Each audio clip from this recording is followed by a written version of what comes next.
Praise the lord. మీ అందరికీ యేసుక్రీస్తు నామంలో వందనాలు. మనం ఇప్పుడు జీసస్ చెప్పిన ఒక ఇంపార్టెంట్ పారబుల్ చెప్పుకుందాం. ఇది ఆల్మోస్ట్ అందరికి తెలిసిన పారబులే. This is called parable of prodigal son or parable of lost son, తప్పిపోయిన కుమారుడు కథ. అందరికీ తెలిసిందే అయి ఉండొచ్చు, but let's see what God unlocks a new dimension in this. Parable వచ్చేసి మనకి 11th వర్స్ నుంచి 24th వర్స్ వరకు ఉంటుంది. In the interest of time నేను ఇది చదవట్లేదు. మీరు ఒకవేళ పాజ్ చేసి ఆ స్క్రిప్చర్ ఎగ్జాక్ట్లీ మీరు చదవచ్చు. ఈ పారబుల్లో మనం చూస్తే ఒక ఫాదర్ ఉంటాడు. ఆ ఫాదర్కి 2 సన్స్ ఉంటారు. అయితే దాంట్లో చిన్న కుమారుడు వన్ ఫైన్ డే వాళ్ళ ఫాదర్ దగ్గరికి వచ్చి, నాకు ఈ ఆస్తి అంతట్లో నాకు చెందాల్సిన ఆస్తి అంతా నాకు కావాలి, ఇది నాది, నాకు హక్కు ఉందని చెప్పి గొడవ పెట్టుకుంటాడు. సో అతనికి చెందాల్సిందంతా అతన్ని గ్యాదర్ చేసుకుని దూరదేశానికి వెళ్ళిపోతాడు. ఇప్పుడు ఆ దూరదేశానికి వెళ్ళిపోయి అక్కడ విచ్చలవిడిగా ఖర్చు చేస్తున్నాడు. వర్స్ 13లో ఏమని ఉంటుందంటే, he squandered his wealth in wild living. ఇంకేం తెలియట్లేదు, అన్ని చెడ్డవాటికి అన్నిటికీ డబ్బు ఖర్చు పెట్టేస్తున్నాడు. ఎంతలాగా అయిపోయిందంటే ఒకరోజు ఉన్న డబ్బులన్నీ అయిపోయాయి. అదే టైంలో ఆ ప్రాంతానికి కరువు వచ్చింది. ఇంకా ఎవరిని పని అడిగినా కూడా ఎవరు పని ఇవ్వట్లేదు. At last he found someone after long search. ఎవరో మొహం తెలియని ఒక వ్యక్తి దగ్గర, అట్లీస్ట్ ఆ పందులు ఉన్నాయి, పందులు పెంచుతాను సార్ అని చెప్పి బతిలాడుకుని ఆ జాబ్ తెచ్చుకున్నాడు. ఆ పని చేసినా కూడా మనోడికి సరిగ్గా ఫుడ్ లేదు. ఇంకెంత స్టేజ్కి వచ్చేసాడనంటే పందులు తినే పొట్టును కూడా తిందామని ఫిక్స్ అయిపోతాడు. మళ్ళీ ఒకసారి మనం 1 స్టెప్ బ్యాక్ వెళ్ళి ఆలోచించాల్సింది ఏంటంటే, ఈజ్ అ యూదుడు. వాళ్ళకి పంది అనేది అపవిత్రమైన జంతువు. అసలు పందులు ఉన్న చోటికి వెళ్ళరు. అలాంటిది పిగ్స్ ఉండే చోట ఆ పొట్టుని తినడానికి కూడా సిద్ధమవుతాడు. నేను ఇది ఫస్ట్ టైం చదివినప్పుడు కూడా నాకు వెంటనే ఒకటి స్ట్రైక్ అయింది. ఏంటంటే, బైబిల్లో జరిగిన ఫస్ట్ ఇన్సిడెంట్ కూడా ఇదే. ఆదాము అవ్వ ఏదైనా తోట దేవుడిచ్చినప్పుడు వాళ్ళు అపవాది చెప్పిన మాటలు విని పాపం చేసినప్పుడు ఏదైనా తోట బయటకు వచ్చేస్తాడు. బయటకు వచ్చిన తర్వాత చాలా శ్రమలు పడతారు కదా. ఇక్కడ కూడా నాకు సేమ్, తండ్రితో ఉన్నప్పుడు రాజాలా ఉండేవాడు, దాని తర్వాత పందులున్న చోటుకు వచ్చాడు. ఆదాము అవ్వ కూడా they had direct access to God. దేవుడితో మాట్లాడేవారు. బట్ ఆ ఫెలోషిప్ బ్రేక్ అయిపోయింది. They lost that direct access to God. ఇక్కడ there is an important thing we must understand. We cannot cut off our relationship with God, but we can certainly break our fellowship with God. మనం దేవునితో ఉన్న సంబంధాన్ని తెంచుకోలేము, కానీ మనం దేవునితో ఉన్న సహవాసాన్ని మాత్రం కోల్పోతాం. ఈ పారబుల్లో కూడా వాళ్ళిద్దరూ ఎప్పుడు ఫాదర్ అండ్ సన్నే, ఎవరు దాన్ని చెరిపేయలేరు. అతను ఎంత పందుల మధ్యలో ఉన్నా, ఎక్కడున్నా కూడా వాళ్ళిద్దరూ తండ్రి కొడుకులే. కానీ వాళ్ళిద్దరి మధ్య ఫెలోషిప్ లేదు, సహవాసం లేదు. అతను తండ్రి అని పిలిచినంత మాత్రాన తండ్రి తిరిగి పలికే స్టేజ్లో లేడు. మనం కూడా వి యాజ్ క్రిస్టియన్స్ యేసు రక్తం ద్వారా కడగబడి తిరిగి ఆయన ఫెలోషిప్ సహవాసాన్ని పొందాం. కానీ మనం తిరిగి పాపం చేస్తే we will still lose the fellowship between God and us. ఇప్పుడు ఆ చిన్న కుమారుడు రిపెంటెన్స్ స్టేజ్లో ఉన్నాడు. 17th వర్స్లో ఏమని ఉంటుందంటే, బుద్ధి వచ్చినప్పుడు, when he came to himself, this is called awakening. ఇలా అనుకుంటున్నాడు, మా నాన్న దగ్గర ఎంతోమంది పనివాళ్ళు ఉన్నారు, వాళ్ళందరికీ కూడా సమృద్ధిగా ఆహారం ఉంటుంది, నేనేమో ఇక్కడ చచ్చిపోయే స్టేజ్లో ఉన్నాను, అట్లీస్ట్ అక్కడ పనివాళ్ళలాగా ఆయన ఉన్నా నాకు కరెక్ట్ టైంకి భోజనం వచ్చేదేమో, నేను లేచిన నా తండ్రి ఇంటికి నేను వెళ్తాను. వాళ్ళ ఇంటికి వెళ్ళిన తర్వాత ఏం చెప్పాలో కూడా ఇప్పుడే ఆలోచిస్తున్నాడు అనమాట. డాడీ, నేను పాపం చేశాను, నీ ఎదుట పరలోకం ఎదుట నేను విరోధంగా పాపం చేశాను, నేను నీ కుమారుడు నన్ను పిలిపించుకోవడానికి కూడా నేను ఎలాంటి ఎలిజిబిలిటీ నాకు లేదు, అర్హత లేదు నాకు. నన్ను నీ కుమారులాగా కాకపోయినా అట్లీస్ట్ నీ దగ్గర ఒక పని వాళ్ళలాగైనా చూడు అని చెప్దాం అనుకున్నాడు. మనం అబ్జర్వ్ చేస్తే అతని హృదయంలో పశ్చాత్తాపం కలిగింది. మనం కూడా కొన్నిసార్లు దేవుడికి అగెన్స్ట్గా ఏమైనా పాపం చేసి తర్వాత పరిశుద్ధ ఆత్మ సహాయంతో మనకి మన తప్పు తెలుస్తుంది. అప్పుడు ఒకలాంటి గిల్టీనెస్ వస్తుంది మనలో, ఒకలాంటి సిగ్గు, ముఖం చూపిలేనంత సిగ్గు వచ్చేస్తుంది. కానీ that is when you should know and we should understand the love of God will just heal us. ఆ కుమారుడు వాళ్ళ ఇంటికి వెళ్తూ ఉంటాడు.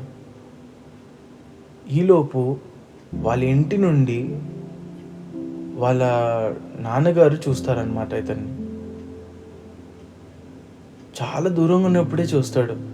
మరి ఆ ప్లేస్లో వేరే ఫాదర్ ఉంటే కోపం వచ్చేదో మరి ఏమయ్యేదో తెలియదు, కానీ ఈ తండ్రికి మాత్రం కనికరం పుట్టింది. అతని కుమారుని చూడంగానే మరి ఎన్ని రోజుల నుంచి ఎన్నిసార్లు అలా ఎదురు చూశాడో తెలియదు, కానీ the moment he saw his son he felt very compassionate and he ran. పరిగెట్టుకుంటూ వాళ్ళ అబ్బాయి దగ్గరికి వెళ్ళాడు. And we should remember here,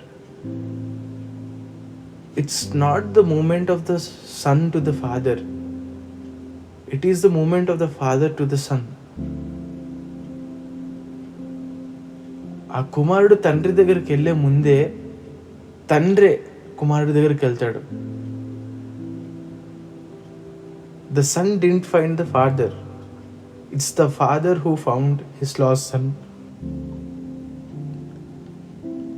This is where I feel this parable should be called the parable of loving father. We always think we found God, but no. God found us when we were lost. It's God that moved to us. That's grace. Grace always outruns rejection. Grace always outruns rejection.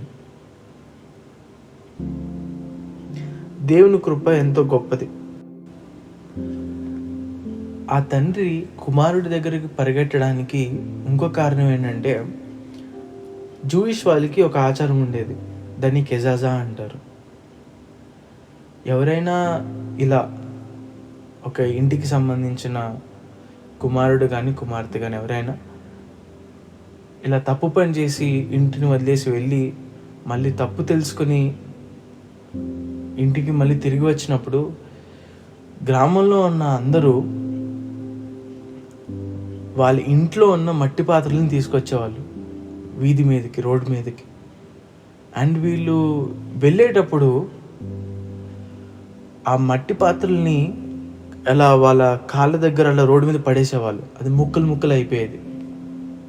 And ఇలా అనేవాళ్ళంట, ఇదిగో ఈ మట్టి పాత్ర ఎలా అయితే ముక్కలు ముక్కలు అయిపోయిందో దేవుడు కూడా నేను అలా ముక్కలు ముక్కలు చేయండి గాక. దీనికి ఎలా అయితే విలువ లేదో నీకు కూడా విలువ ఉండదు అని అలా అందరి ముందు ఎగతాళి చేస్తూ శాపాలు పెడుతూ అలా దాన్ని పగలగొట్టేవాళ్ళంట. వాళ్ళ ఇంటికి వెళ్ళినప్పుడు కూడా వాళ్ళ తండ్రి, నీకు జరగాల్సింది జరిగింది, మంచి పని అయింది, నువ్వు నా కుమారుడిగా లేదా నా కుమార్తెగా ఉండడానికి నీకు అర్హత లేదు, వెళ్ళిపోమని చెప్పేవాళ్ళంట. ఇప్పుడు అర్థమవుతుందా ఎందుకు ఆ ఫాదర్ పరిగెడుతూ వాళ్ళ కుమారుడి దగ్గరికి వెళ్తాడు? ఆ కుమారుడు ఊరు లోపల కనుక వస్తే ఒక్కరు చూసిన అందరికి చెప్పి వాళ్ళందరూ వాళ్ళ ఇంట్లో నుండి మట్టి పాత్రలు తెచ్చి కెసాసా చేస్తారు. అన్ని నిందలు, అవమానాలు ఇవన్నీ తండ్రి తట్టుకోలేడు.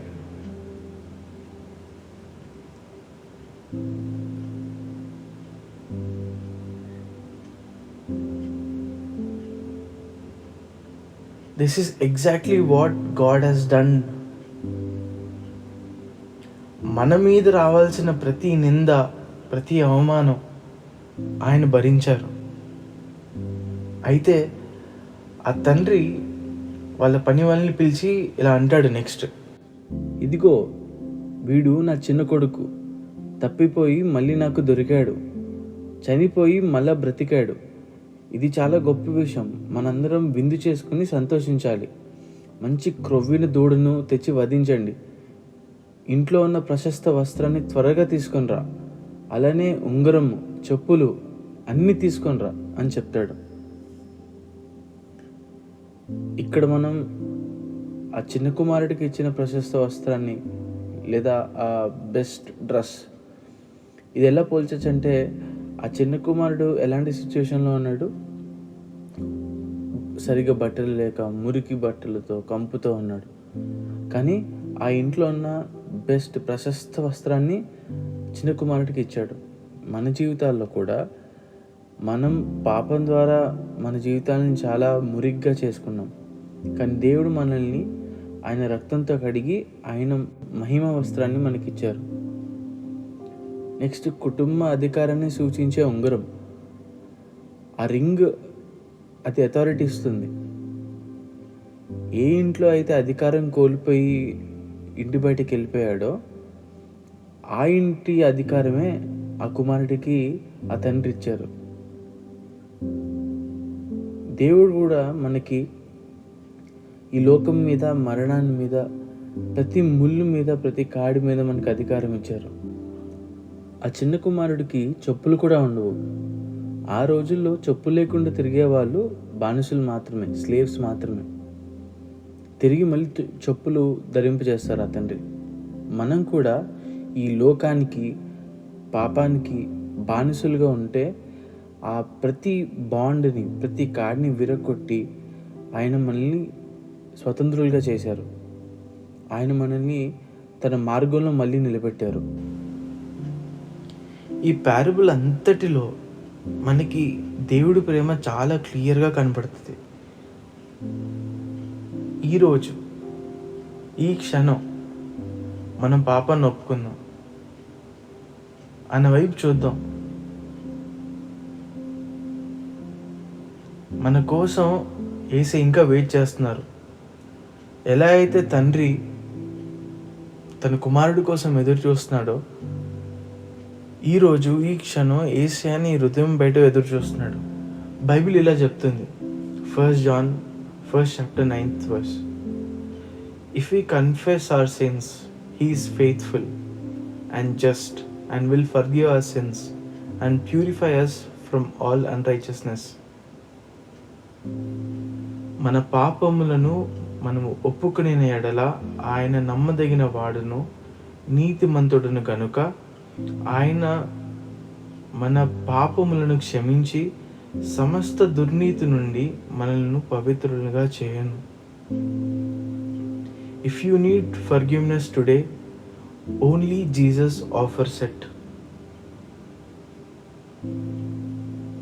మనల్ని మనం ఒకసారి పరీక్షించుకొని ప్రార్థన చేసుకుందాం. దేవుడి మాటలను దీవించును గాక.